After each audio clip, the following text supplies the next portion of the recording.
All right, hi everybody. This is the next video in the series of Laura reads 100 books, or attempts to read 100 books. And I'm just gonna fly through them because I have not gotten a chance to sit down and film anything. So I actually have, instead of 10, I have 20 books.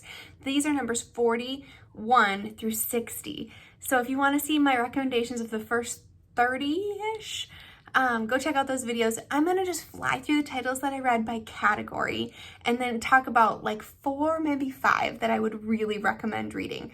Okay, I think that's the easiest way to do it. Let's start with parenting or like family books. I read 2 of those. One was called Simplicity Parenting, and it was recommended to me by the Minimal Mom here on YouTube. Dawn from Minimal Mom, she's amazing. And that book was so good. It wasn't what I was expecting.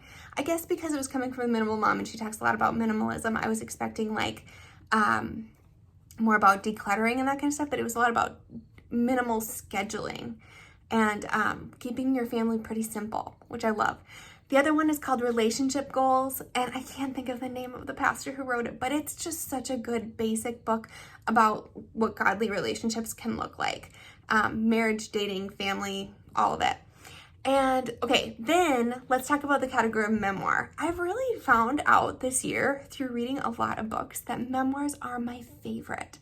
And I think it's just because I find people fascinating. I love reading their stories, hearing different perspectives, and I learn so much from these kinds of books. So I read 4 memoirs. Some of the other ones could kind of fit in this category too, but I read Educated Again. That was a reread by Tara Westover. It's about a woman who lives in Idaho with like a survivalist family and really has to fight to become educated. And I just love this book.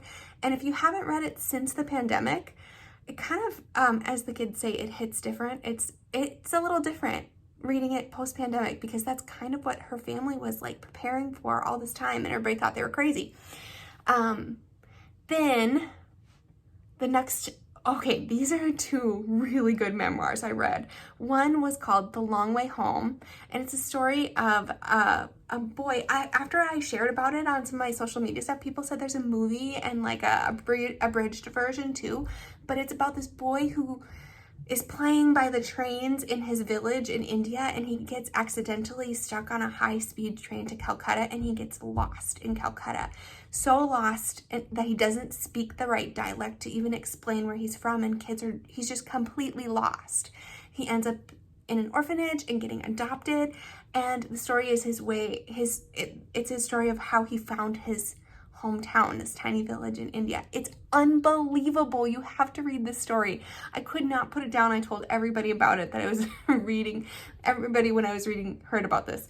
I mean, it's such a good book. Okay. The other one I wanted to tell you about, this one was an epic in length kind of book.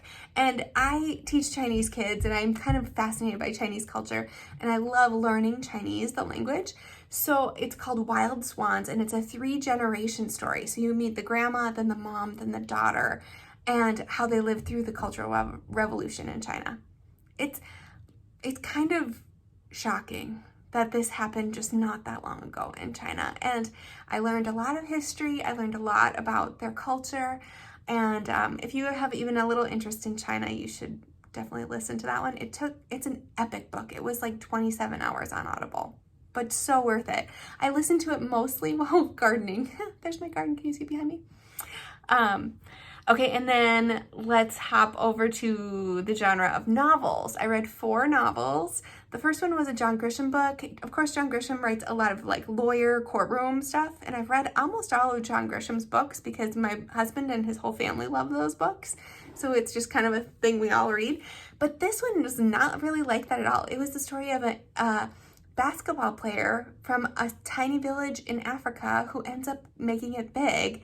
And then there's like war happening in his hometown while he is like in America playing basketball. It's wild and huge surprises in that book. I just like the way John Grisham writes. So it's a good one. The 4th novel I read is very popular right now. It came out not that long ago. It's called Midnight Library by Haig. And it's the story of a person who's like on the brink of death. And she goes to this place called the Midnight Library where she gets to basically experience different versions of the life she could have lived. It sounds a little depressing when I describe it, but it's really fascinating. The thought of like, if you had made one different decision, how different your life could have been.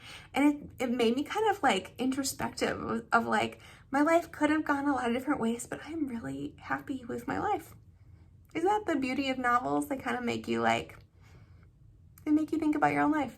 The other two novels I read are a series, the first and second in a series, and this is by an author named Charles Martin. I was introduced to him by a podcaster I follow called Annie F. Downs.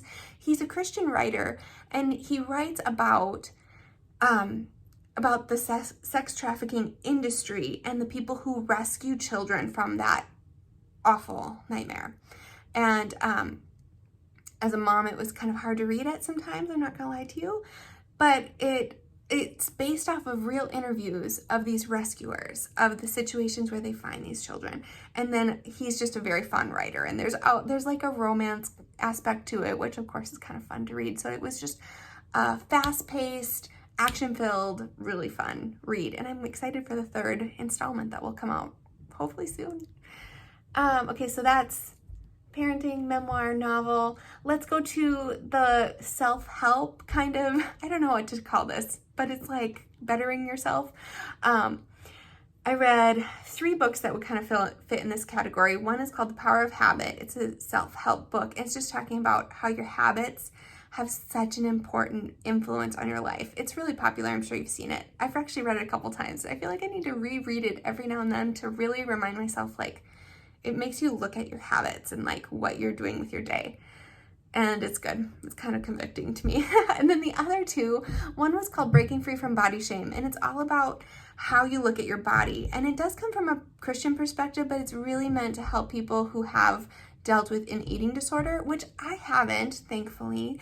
But it was really something I felt like I should read because I'm raising 3 girls in American culture that is obsessed with how you look. And I am not free from that, that influence and that culture. And I just want to be really aware of that for my kids. So check out that book. It's by Jess Connelly. She's a fun one to follow on Instagram. And she's really built a whole community around embracing the body God has given you and not just making your body a project to fit into cultural standards. So I think we can all get behind that idea regardless of your faith. The third one was called Breathe, Creating Space. Creating Space for God. Yeah. So it's another Christian book, but it's a lot about taking time to be calm and create margin in your life. And that's something I really need a lot of help with that. I just am a fast-paced person. I like to be busy. I like to be going. I like to be doing stuff. And so it reminds me I need to slow myself down, make room, that kind of thing. Okay, then under the Christian kind of category, I'll tell you quickly the 4 or 5 that I read, and then I want to talk about one that was really fascinating. I read an old book. I read it with my daughter. It's called Heaven is for Real, and then we watched the movie too. It's about a boy who dies, a little 4-year-old boy who dies, goes to heaven, and later tells his family about it. And he saw things while he was in heaven that could only be explained by him actually being there. If you are somebody who's kind of on the fence of like, do I believe in God or not? This one will make you really like, you have to make a decision about what you think about heaven or hell after watching that movie and reading that book. It's good. And it was appropriate for my 11-year-old too, by the way. The other one I read the classic book, Screwtape Letters by C.S. Lewis. I try to read a lot of C.S. Lewis. I feel like he's a really important Bible teacher to me. And he wrote Mere Christianity and the Chronicles of Narnia and all that. So I just really love his style and his books. I read the book called Letters to a Skeptic. I am forgetting the author's name. I should know this. He's a Minnesota author. But he wrote letters back and forth to his father, who was not a believer. And he is a Christian Bible teacher.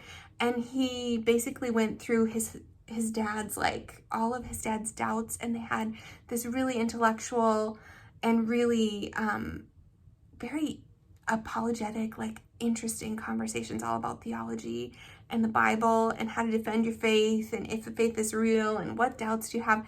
It's really a good read because it's like their actual letters. It's very, very interesting. The other one I read was by Jackie Hill Perry called Gay Girl, Good God. And you should follow her on Instagram or whatever social media you follow. Jackie Hill Perry. She's a Bible teacher. She used to be a lesbian. And she just talks about her faith story. It's fascinating. It's so fascinating. The next one in the Christian category, this is the one I really want to talk about for a second. It's called Seeking Allah, Finding Jesus. My friend Jessie recommended this to me, and oh my goodness, I couldn't put it down. It's about a devout Muslim who has been trained in how to defend Islam, and his best friend is a Christian, and they just have like constant conversation about their faith, and they're not fighting. It was really fascinating, I think, in light of 2020 and everything that's going on right now in the Middle East. Like, Islam seems so foreign and so different from Christianity, and it is, but there needs to be a way where we can have open and honest communication between very different faiths and just understand each other. And it made me understand Islam a little bit more, why they believe the things they believe, why they believe the things about Christianity that they believe. Man, it's really good. If you have anybody in your life who is Muslim or who is from the Middle East even if they don't ascribe to Islam, you should read this. I'd say it builds a lot of bridges. And then the last category was kid books. Can I put this in here? Does it count? I'm going to count it because both these books are kind of like chapter books, and I read them with my kids. And the first one is Matilda. It's a classic. I had this on my Audible from years ago when I was teaching, and I pulled it out and read it with both my girls. My 7-year-old, she's a pretty advanced 7-year-old reader, by the way, 7-year-old and 11-year-old, and they both loved it. It's about this girl who just is kind of a savant and like is brilliant, and she's with a family of dullards, I should say, not very smart people, and she just gets into trouble, and she has a lot of fun, and she's kind of naughty, and it's just a great book with a fun movie too to read, to watch after you read the book. The last one I want to recommend, I feel like maybe everybody knows about this book if you're a believer, but if you're a parent who's a believer who's raising Christians and wanting to teach them the Bible, you need to get the Jesus Storybook Bible. I've been reading it to my girls at bedtime again. We used to do it years ago, but I'm like rereading it, and they love it. And I just love how every Bible story, it's not just pieced together Bible stories. The author does such a good job of showing how the Bible is one long story. It's not 66 books all smushed together with no coherence. It's one story that tells one saving truth the whole way through. Okay, so those are my Bibles, a lot of my Bible category. Those are my 20 books. I hope you found some good recommendations. I know it was kind of heavy on the like Christian and inspirational books this summer. Maybe that's just because I needed some kind of easy, relaxing summer reads, and I love reading about my faith. So next month, if you have any recommendations, I'm open for anything. I really do listen to your recommendations. I put them on my phone, on my Goodreads wish list, and I would love to hear your recommendations. All right, happy reading, everybody. Thanks for listening. If you connected with even one of these books, tell me which one you're interested in below, or tell me what you're reading. Happy reading. Bye.